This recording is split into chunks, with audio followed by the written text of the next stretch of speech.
Hello there, good day, and welcome to School on Air. This is economics class, and I'll be your tutor in today's lesson. So, what are we looking at today? We want to look at the topic Introduction to Economics, Origin, Importance, and Basic Concepts. Introduction to Economics, Origin, Importance, and Basic Concepts. So, the objective of today's lesson is that we want to define economics, we want to recount its origin, and then also want to understand the role of economics in decision making for at the individual level, at the level of the firm, and at the economy-wide level. So let's go into the first objective. What is economics? So economics refers to the study of how people, institutions, and societies make choices under conditions of scarcity.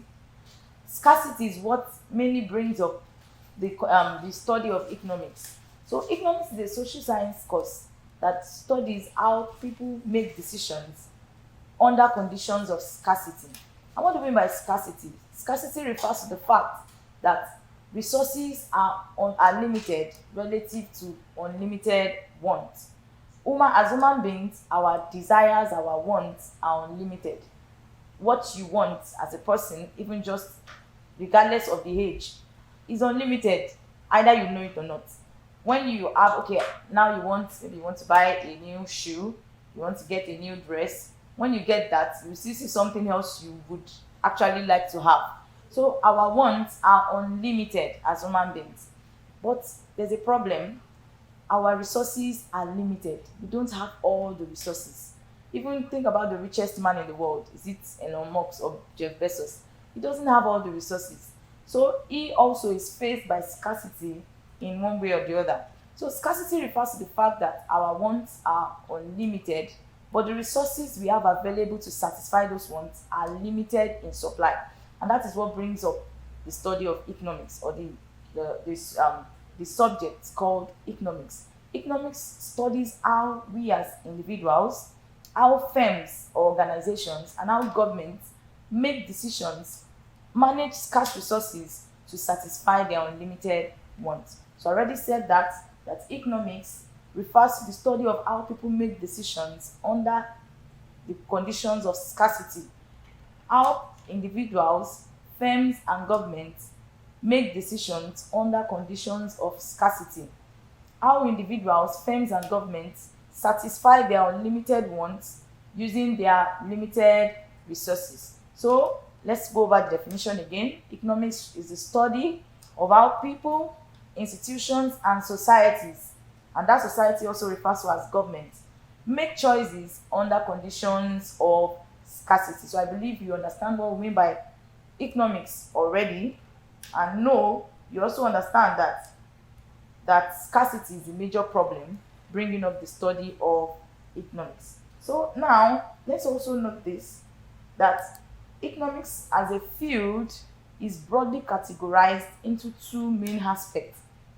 Economics is broadly categorized into two major aspects, and that is the microeconomics and the macroeconomics. So microeconomics is that aspect of economics that studies economics in units, whereas macroeconomics studies economics in aggregates, and I'm going to explain what that means just now. By talking about units, we're talking about micro. When you say something is micro, if you say something is micro, it means little, right? It means small. Whereas macro means bigger. So when we take economic issues, economic decisions that deal with, satisfying our needs, given the conditions of scarcity, but then we are looking at it in small units, okay, on the individual level. As an individual, your demand, supply, those are microeconomics. Even at the level of the firm, we still refer to that as microeconomics. So microeconomics deals with the economic decisions, or the decisions of individuals and firms to satisfy their unlimited wants, given their limited resources, at the micro level. That is, we are focusing on individuals and firms. So that is microeconomics. It deals with economics that relates with economic decisions of decisions made by individuals and firms under the conditions of scarcity. But what is macroeconomics? Macroeconomics now deals with decisions made under conditions of scarcity. Decisions on how to satisfy our wants made under conditions of scarcity, but now it relates to societies. And by societies, we mean the whole economy, government, and also interrelatedness of economies. So when we're talking about, okay, the president of the country, or we're talking about the whole economy of Rwanda, for example, we're talking about, so I'm also going to tell us the issues that that are concerned under microeconomics and macroeconomics. So let's continue with macroeconomics we are talking about. So under macroeconomics, we deal with issues like inflation, unemployment, national income. So those are economy-wide issues. Also, we also talk about things like international trade. Now, that brings nations together. It talks about the interconnectedness of nations, because the world is a global economy now, and you cannot study one economy in isolation from others. Economies of the world are interrelated because we are now in a global age. So that is what we mean by macroeconomics. It deals with economics on the aggregate level. On the aggregate, we bring everybody together. All consumers in the economy, all producers in the economy, all workers in the economy. Those are the issues we are concerned with in macroeconomics. All income, national income, the total income earned in a particular period in the economy. That is macroeconomics. So, and then also we are looking at the interrelatedness of economies. How economies, depend on one another, how they trade with one another. We talk about issues of balance of payments and the likes, terms of trade and the like. So I believe you have an understanding of what we mean by macroeconomics. Then let's go back to microeconomics. Let's give examples of issues we consider under microeconomics. So under microeconomics, we consider our demand and supply. The individual demand, individual supply. Those are the things we care about under microeconomics. We also look at your income, that's personal income. We look at issues of taxes. We look at issues of types of goods, demerit goods, merit goods. So those are the things we look at under microeconomics. We are also concerned with issues of firms. So aside from firms, we are talking about individuals, we talk about utility. Now on the side of the firm, we look at production. Is that okay? So this is studying economics in units. So we can study the economic decision of a particular individual or even of a group of individuals. It's still micro, because now we are not we are not taking the economy as a whole. But when we get to the level of aggregating the whole economy, that's when we refer to it as macroeconomics. So your firm, you could study a single firm, or you could study a group of firms or industries. An industry is comprises of different firms producing similar products. So those are still issues we consider under microeconomics. So I believe you have an understanding now. You understand what the difference between micro and macroeconomics. All right. So now let's go to the next objective of this today's lesson. We want to also talk about the origin of economics. The origin of economics. But before I jump into that, let's remind ourselves what we said. We have said that economics is the study of choices made by individuals, firms, and societies under conditions of scarcity. And then we have also talked about the difference between micro and macroeconomics. We said microeconomics studies economics in units, smaller units, that is the firm, the individual, and the firm unit, the household units. Individuals, households, and firm units. Whereas macroeconomics studies the economy as an aggregate. We are looking at the economic-wide issues. And also we are looking at the interrelatedness of various economies of the world, because the world is now global. All right, so let's move on to the origin of economics. So how did economics start? What was the starting point? What is the origin of economics? So now the etymology of economics, that is, how was the word economics? How was it coined? So the term economics derives from two Greek words, oikos, which means house, and nomos, which means law or custom. So economics the word, the term economics was termed from oikos, meaning house, and nomos, meaning law or custom. That is to say that economics is being used or was being used at the starting point to describe household management. So the ancient Greek used the term economics to define household management. That is how households are being managed. However, in modern times, in modern economics has been defined as a study of production and distribution of wealth. Production, distribution of wealth. Alright? So that is how the term economics was coined. And we see that economics has evolved over the years to become what the field it is known as now, and it is still evolving. So we are going to talk in a little bit about the evolution of economics over time, and then that evolution doesn't stop because new aspects keep being developed, new ideas keep being added into the field, and they will continue to be added. At least some years ago, probably some 15 years ago, there was nothing like maybe not exactly 15 years ago, but maybe some 20, even 30 years ago, the field of health economics, I doubt if it was in existence, but today we have health economics, we have behavioral economics. So we see that economics is evolving every day. So let's take it from the beginning. How has economics evolved from the beginning? So economics as a discipline started in the late 18th century, in the 18th century, with the publication of Adam Smith, referred to as The Wealth of Nations in 1776. So Adam Smith is referred to as the father of economics.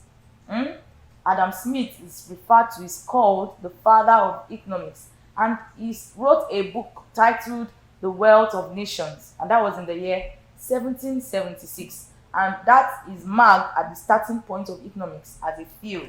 All right, so the writing of that book marked the beginning of what is referred to as classical economics. So Adam Smith is the leader of this classical school of thought.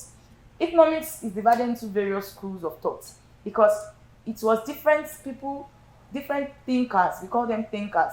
They thought about different things relating to the economy, to managing scarce resources to satisfy our unlimited wants. So they developed these things, but they agree in some aspects, but they disagree in some aspects. So that's why they have different schools of thought. Just like you have different you have different not clique, I won't call it clique now, but they are different schools of thought because they have some conflicting beliefs. So are not necessarily conflicting, but they just have some things that characterize them. So the earliest school of thought in economics is the classical school of thought, and it started with Adam Smith. So the classicalists, as they are referred to, they believe that government intervention is not really needed in the economy. They believe that the economy adjusts itself, that in the long term, everything will normalize. So they believe that we should run a laissez-faire economy. That's let it run itself economy. So they emphasize on free markets and economic freedom. Adam Smith introduced the concept of invisible hand, suggesting that in a free market, individuals acting in self-interest will lead to economic prosperity. So the forces of demand and supply are actually what the classicalists believe that would bring about equilibrium in the long run. So they feel there's no need for government intervention. Equilibrium will always happen in the long run by the invisible hand, and that invisible hand is not a spiritual force, it's the demand and supply that keeps adjusting itself. Alright? So this invisible hand suggests that the free market and individuals acting in self-interest will lead to economic prosperity, and then the economy will stabilize itself on the long run. Then moving on, we also have another economic thinker referred to as David Ricardo. He was also a classical economist. He came up after Adam Smith, and he came to, he's so popular for his take on the theory of comparative advantage. He actually developed that theory, and he brought it up to oppose Adam Smith's theory of absolute advantage, talking about what explains international trade.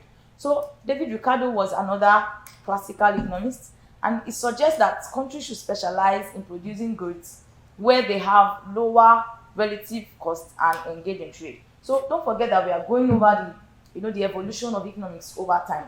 So initially it was just Adam Smith mainly on the scene, but then this guy David Ricardo came and faulted at least the theory of absolute advantage explaining international trade, and he came up with another theory referred to as comparative advantage. And up till now, David Ricardo's theory of comparative advantage is still of relevance. Then after some time, they came up some other school of thought referred to as neoclassical economics. So the neoclassical economists, they still hold on to some of the beliefs of the classicalists, but then they build on it. They have some other things that they emphasize. So, and one significant neoclassicalist is Alfred Marshall. Alfred Marshall, and he wrote a book titled The Principles of Economics. So basically, the neoclassicalists, what the major things they talk about consumer, they talk about utility. So neoclassicalists actually brought up the concept of utility. They believe that consumers are driven by the desire for the desire to maximize their utility. So they talk about utility. They talk about the fact that prices are determined by cost of production. They talk about just basically issues around the consumer and production. So those are the neoclassical economists. All right, that's another school of thought. And then so they also said that in the same way individuals want to maximize satisfaction or utility, firms also want to maximize profits, and they do this by reducing costs. So they also brought about the concept of marginalism, and the neoclassical economics came or began around the late 19th century. Right? So the next thing school of thought we want to talk about is modern economics. Modern economics. So after the neoclassicalists, then we now have various modern economic schools of thought. So there are many schools of thought under this group. We have different contributors to this group. We have Paul Samuelson, and Paul Samuelson synthesized neoclassical economics with Keynesian economics. So Keynesian economics is another school of thought, and that was brought up around the 1930s by John Maynard Keynes, and he has a conflicting view from the classicalists. He believes that he said in the long run we are all dead. The classicalists believe that in the long run the economy would stabilize itself. But Keynes came up and said he negated that fact. He said that proposition by saying that in the long run everybody is dead. Yes, I believe what you're saying, but in the long run we are all dead. And then he came up with his own idea, which entails government intervention to bring an economy out of recession or economic difficulties. So Paul Samuelson synthesized neoclassical economics with Keynesian economics, and he wrote a book called Introductory Analysis. All right, economics and introductory analysis. So those are just different people who have contributed to the field of economics. Definitely, we have not mentioned a lot of them. There are so many of them that have contributed to economics, and there are so many things that have to do with the evolution of economics. But for this level, we just need to talk about it briefly on the surface, so at least you have an idea of the schools of thought and how economics has evolved all that time. And as I also mentioned when I started that economics keeps evolving every now and then. It keeps evolving, so new concepts are being integrated into economics. And as the world is even going as technology is entering into every aspect or every subject, we see that even we have different other things that have been included into economics, that we have different other issues. All right, so now let's quickly look into the importance of economics. Importance of economics. We have talked about the evolution of economics. Of what importance is economics? Is the study of economics. Why do we study economics? Why do we want to study economics? The first one is economics helps us understand how economies function and how resources are allocated.